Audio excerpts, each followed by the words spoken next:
I know I'm probably going to get some blowback from this. I know there's people who are going to hate this, who are going to love this, who are going to say I'm still hiding in my white privilege. So there are going to be some people who say I don't have any right to speak on these topics, that I have no personal stake or investment, or that I have no right to participate in this dialogue and this discourse. They may be right. Who will save me?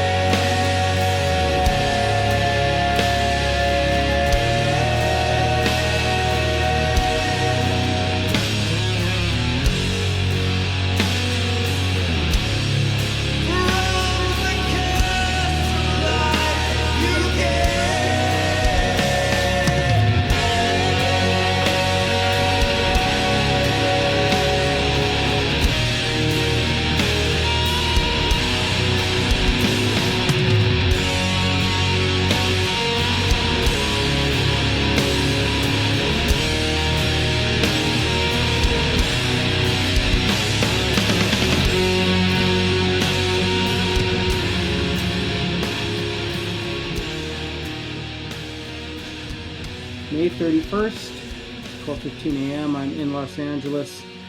I made a video last night about my feelings about George Floyd, and I'll probably intersperse some of that edit in with tonight's edit. This video that I made last night was not easy to make, and it's not easy for me to do this tonight either because Caucasian. I mean, let's just get right down to the nuts and bolts of it. I'm white. I didn't know whether I really had a voice or a right to have a voice about what's going on in our nation right now with the protests. Not being a racist and being silent is the same as being a racist. So I've decided to lend my voice to the crowd. I've decided to lend my voice to those people who may be wondering about what their stance should be. So it's interesting. I am about 8-10 blocks south of where the protests went from peaceful to violent. It has been a crazy day in Los Angeles. LA County is currently under a state of emergency. It's declared by the governor, where the looting started here in Los Angeles a few hours ago. But so, here we are today. It's 2020, and Los Angeles, California, Salt Lake City, Utah, Minneapolis, Minnesota, Portland, Oregon, and a number of other cities around the nation have been protesting in support of the Black Lives Matter movement, have been protesting in support of the end of police violence, basically state-sponsored violence against people of color. If you follow Sean King or S. Lee Emmerich or any of those social media aggregates, Grassroots Law, you'll see tons and tons of information, a lot of firsthand accounts, which is unprecedented. No other time in our history have we had such amazing and powerful access to information in the exact moment, which makes it harder, even though we are in an age of subversive and subliminal undermining of political structures. Never in history have we been so easily exposed and so quickly exposed to true, factual, on the ground, unbiased reports thanks to social media. And of course, so, in the video I made yesterday, which, like I said before, I'll probably intersperse here with this video a little bit. So if the jump cuts and the edits look a little weird, and maybe I look like I have a little bit more facial hair in one than the other, or I look more tired in one than the other, that's the reason why. I wanted to bring out a couple points. I was very on the fence about how I felt about the looting. Not necessarily the looting, how I felt about the violence. I am from a place where strength and physical prowess is heralded as an accomplishment, as an achievement, as a rite of passage, as a badge of honor. The people of Hawaii, the people of the South Pacific, even all the way down to the Maori people, it's a warrior culture. And as warriors, it is the strength that is part of the culture, not the only defining moment of the culture, but strength and the ability to overcome obstacles and those who would go against you is a major factor of the culture. We as Americans have been taught that might does not necessarily make right. The pen is mightier than the sword is an adage used by Europeans for years and years and decades and centuries, right? But we know that this was basically put in place to calm and to coddle the masses. And I think a lot of it had to do with the oligarchs and the monarchs and the dukes and the barons and the fiefdoms. They wanted to be able to control the plebes. They wanted to be able to control the serfs. They wanted to be able to control the population that they relied on, right? Because royalty, the monarchy, all of these people relied on the many who had no power, They relied on the many that had no power to feed the few that had all the power, but that power was perception, right? Because with every great singular leader who oversaw and domineered a large population, that empire would eventually crumble once the people realized that they actually did control the power. We always talk about trickle-down economics, but the fact of the matter is trickle-down economics does not work, and we have seen this because that was an equation set forth by Ronald Reagan in the 80s, and has that worked for anybody? No. There's only a few have that access to wealth and power, which tells me trickle-down economics does not work. And the more that people have, and the more that the have-nots try and get or get close to having, places like California and other heavily taxed states take it away. They take that away from the people. They take that opportunity, that finance, that capital, that resource away from the people, right? So this circles back down to the whole idea of coddling and swaddling an entire population, an entire community and demographic of people into believing that might doesn't make right. But once the people realize that the power is truly theirs, that they have the ability to band together and en masse alter the course of the future, to change the way the cards are stacked, to shift the way the chips are stacked. It's trickle up economics. And we also see this right now with our economy, because once people stop being able to go into their jobs and serve their boss overlords, their capitalist overlords, their corporate overlords, all those businesses started to falter. If that money is so good for all the people, that trickle down, we're making that money rain down on those who don't have, all those hard workers who work 40, 50, 60 hours a week in the trenches, in the cubicles, in the retail, in all those like undesirable jobs that people really don't want, but they keep feeding us this line of, oh no, here's the carrot and the stick, and we're going to dangle it in front of you and just keep working because you're going to be able to achieve the American dream. And you'll eventually have that beautiful house in Laguna Hills, that beautiful house in Bozeman, Montana, or Jackson Hole, Wyoming. You'll have that amazing property that you always wanted. And, when you're 65, you'll retire and your grandkids are going to be running up the front lawn of your beautiful house to see you. And you'll be sitting on the porch with the lemonade and the rocking chair, or working on a car with your grandkids, or be taking that cross-country trip in the RV, or whatever it is, opening that wine bar that you've always wanted to open. But the fact of the matter is that none of that is going to happen, because by the time you're 65, you will barely have enough money in the bank or in Social Security or in savings to make it through 2 years of retirement, maybe 5 years if you're lucky, if you move to a place like Dallas or Mississippi or Arkansas or Utah.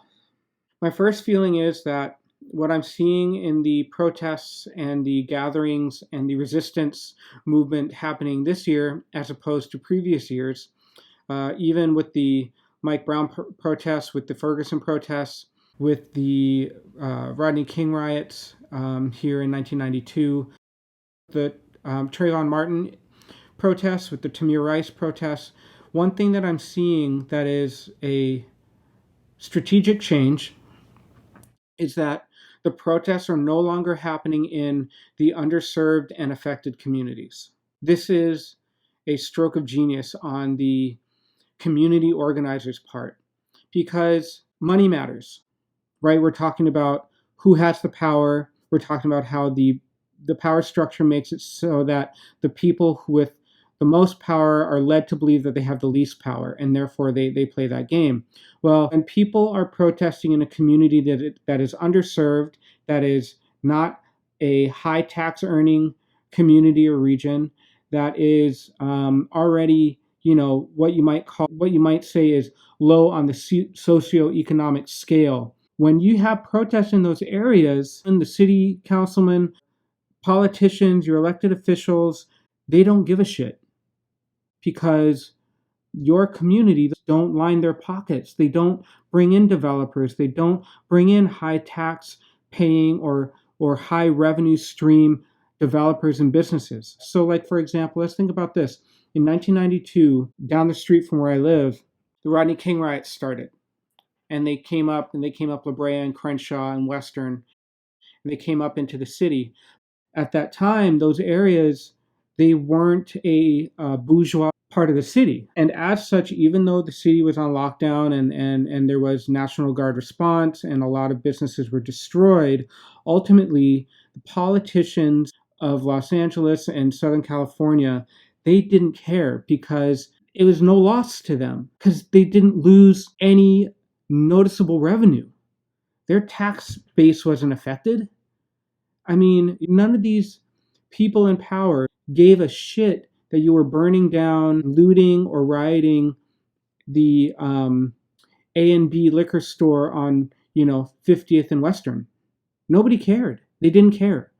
And in fact, the only people it hurt were the people in that community, because when you destroy a business in an underserved community, whether it's a Target, like a corporate place, or whether it's a more small mom and pop shop, when you destroy that building, what happens is what the developers and the people up at the top percentage of the structure want. They want you to destroy that because you take away a building, a business, and a resource from your community. You take away the opportunity for your community to have a place to spend money, to drive tax revenue and tax dollars into your community, to then help with municipal resources for your community. That gets taken out because now you don't have as much money because that business isn't paying taxes because people aren't coming in there to shop. You've taken away resources because that business is no longer hiring somebody who may be from that community, and that person who is earning an hourly wage is then able to spend money in the community and to live in the community, et cetera, et cetera. So now you're taking away the business, the structure, you're taking away the resource from your community, right? You're taking it away from your community. And as a result, what happens is there's this economic void that's created. There's a space that's created that is no longer filled. And as a result, that place, if it was a chain like a Target or a Starbucks, if that place is burned to the ground, for example, right now, the economy is really shitty. But if that place is burned to the ground and Starbucks they're like, well, we didn't really make a whole ton of money there to begin with, so we're just not going to rebuild. Well, now you have an empty lot with a burned out structure, right? And nobody wants to buy it because they're scared that, oh, well, what if a riot happens again? Or what if there's some type of civil unrest again? So it just stays empty. That decreases the property value of the area around it. That takes away resources and opportunity for the community around it. And as those property values drop and people care less and less about the neighborhood, because your source of pride or something that you could all kind of band together around or join or rally around as a location is now gone, all those property values drop. And then what happens? Gentrification. Speculators come in and they put in they buy it out and they turn it into a much nicer strip mall, or maybe they put in something better, or maybe they put in like some hipster housing, right? Like what's happening in East LA, what's happening in Venice, what's happening in downtown. It's that looting, that vandalism, that destruction basically has backfired. And instead of enhancing and strengthening the neighborhood, it has created the ultimate economic collapse of the neighborhood. So that's what happens. That's what happens when you have a protest that turns to looting and violence and destruction in an already scarred and underserved and undermined community. In Minneapolis, when the protest started for George Floyd, even if they're peaceful protests, that's one thing, but people aren't going to listen to you in your own neighborhood. You have to take it to the source. The best thing that could have happened was that people moved out of the affected neighborhood and they moved into the neighborhoods that normally just close and lock their door, shut their driveway gate, and ignore the rest of the world.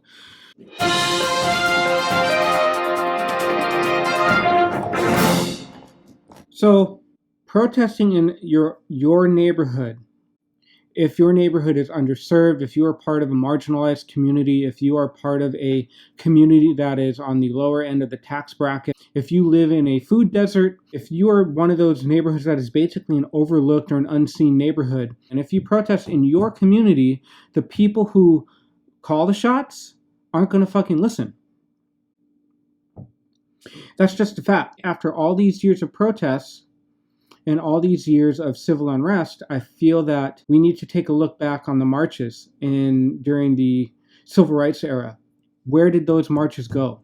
At the beginning of the march to remember George Floyd, at the beginning of that march, when I saw it turn, obviously on the news because I'm here, when I saw it turn into violence, but that violence and that destruction was in the very community that George Floyd would have called home. When I saw those protests occurring and that violence and the fires and the looting occurring there, I had to shake my head and wonder, when are we as a people ever going to learn that we shouldn't be burning down our house, our own house?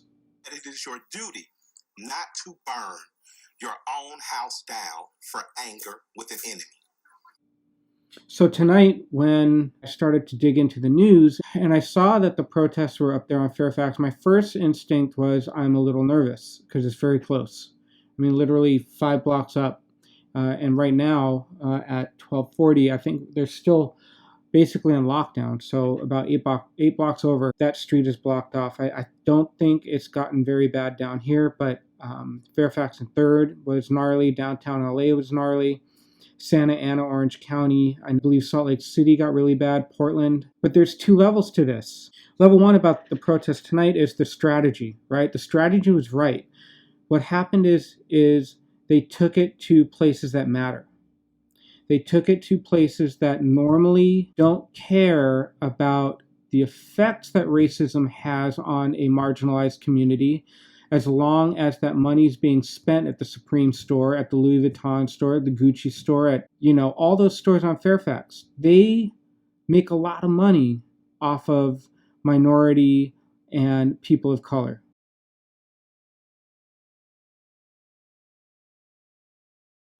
Right? But the Black Lives Matter protest rooted itself there, which is a great move because when it's south of the 10, it can be ignored because you can burn down a building there and nobody gives a shit. Right? That's what they're thinking. That's what the politicians are thinking. Nobody gives a shit. Go ahead, burn something down off of West Adams and Crenshaw. Nobody fucking cares right now. It just means another opportunity for a developer to come in 5 years and turn it into a posh yuppie high rise and kick more of the working class people out. When you come into the wealthy neighborhoods and you stand together in solidarity, now that is a shaker. That is a game changer because it shakes the very foundation of comfort that these wealthy people have. And that foundation of comfort is, we live in an ivory tower, we have hedges and fences, and we lease a brand new car for $850 a month, and we drive with our AC on and our windows up, and we don't give a shit about anything else that's going down there. So that's why the protest in that area is important.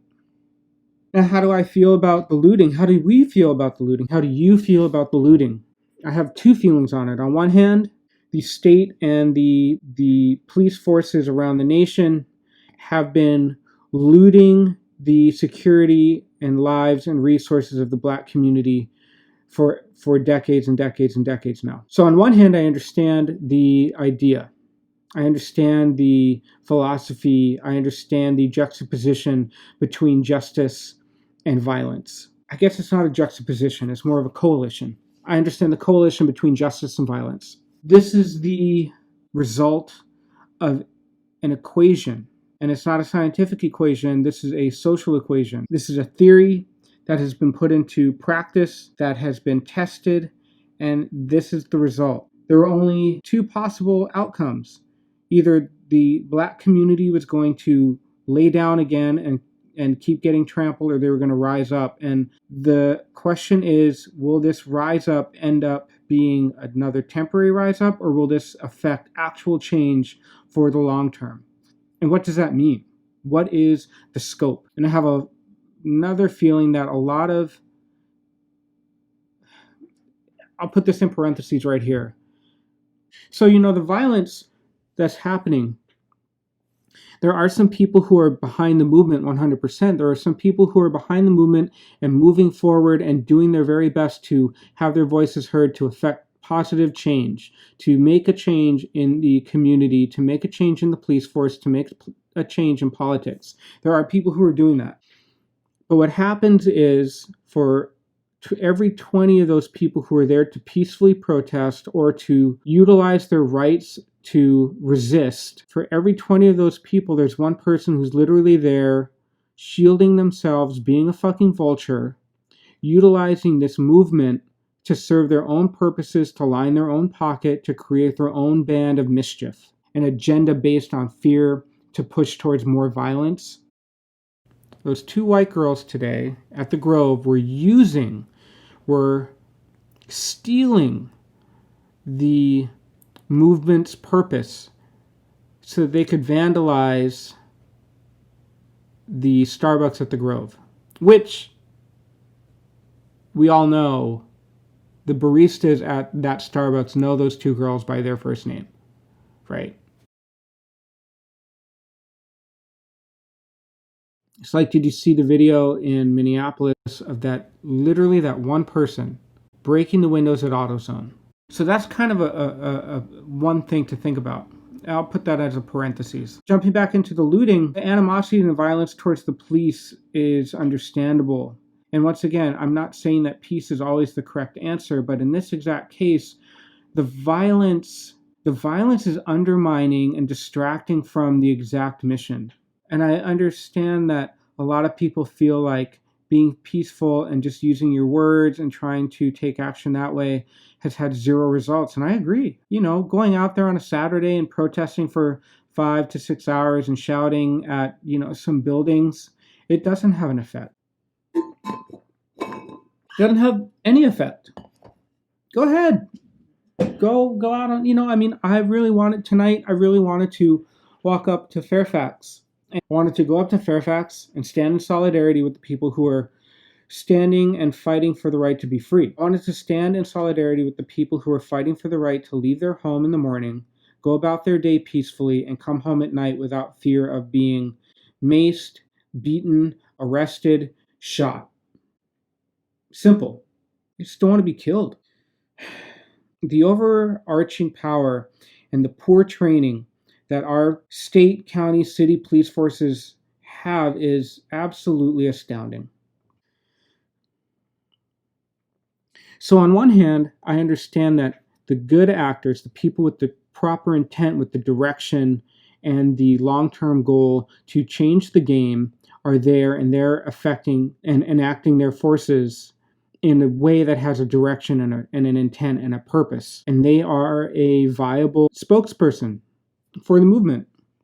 Regardless of whether or not you believe that the violence is just an extension of all the violence that the community has felt as a whole, that people of color have felt as a whole for all these decades, regardless of that, it does nothing to really serve the ultimate goal and the intent. At least that's my opinion. And I'm not a pacifist by any stretch of the imagination. I think the hardest thing for people, especially white people who have not been subjugated to the type of brutal oppression over the decades that Black people have, that Native Americans have, that hard part is that if we acknowledge the lack of freedom for these communities, if we acknowledge the lack of freedom that these communities have, that these marginalized communities have, that these minority communities have, that these underserved communities have, it undermines the stability of the freedom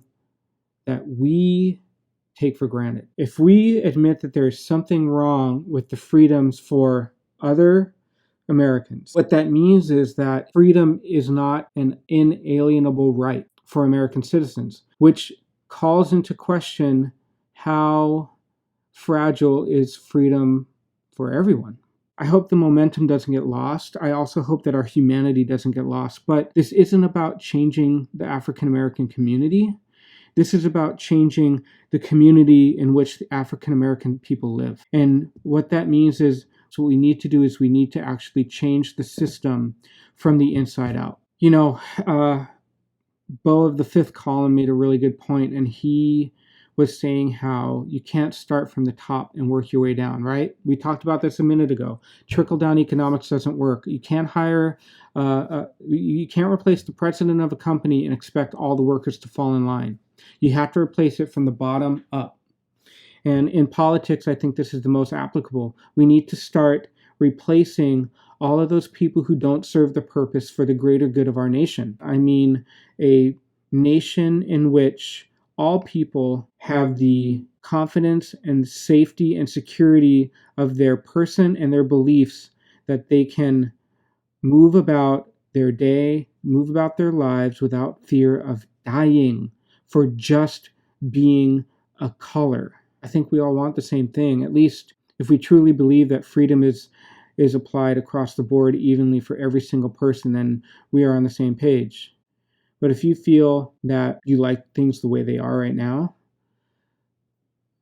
you've got some reflection and reevaluation to do. If you believe that the way things are right now is just hunky-dory and great and we should just keep moving at this pace, you are not serving the greater good of our nation. You're not serving the greater good of the people. You are not a humanist. You are an opportunist, and you are sucking the lifeblood out of everything that America needs to be. It's now 1:08 a.m. I have not been outside again since earlier. The helicopters seem to have gone away, and I hope everybody is safe. I hope that the people who are hurting tonight, I hope that the communities that are hurting tonight, I hope that the communities that have been hurting for years and years and years, I hope that we can find a way to make things better. I hope what I'm saying in this video has rung true, and I hope that it has inspired people who may be sitting on the fence about taking action against racism. And I hope it gives you a reason to actually take that first step to fighting racism. I hope that this film or this little short video, or maybe it's going to be a long video, has helped some people find some peace or some comfort in these chaotic times. Maybe putting some dimension into what's happening out there on the streets, maybe in your own neighborhood, like it's happening in my neighborhood right now. And while I support Black Lives Matter, I know that my voice hasn't been loud enough to show that support. And I'm going to really try and make an effort to change that. I welcome your thoughts and your opinions. I welcome a discussion and dialogue. If you have any thoughts or comments, please leave them in the comments section down below. If you have any great resources or people that I should follow on Instagram or Facebook, or other people I should follow on YouTube that are spearheading this great movement and who are thought leaders and change makers, please let me know down below.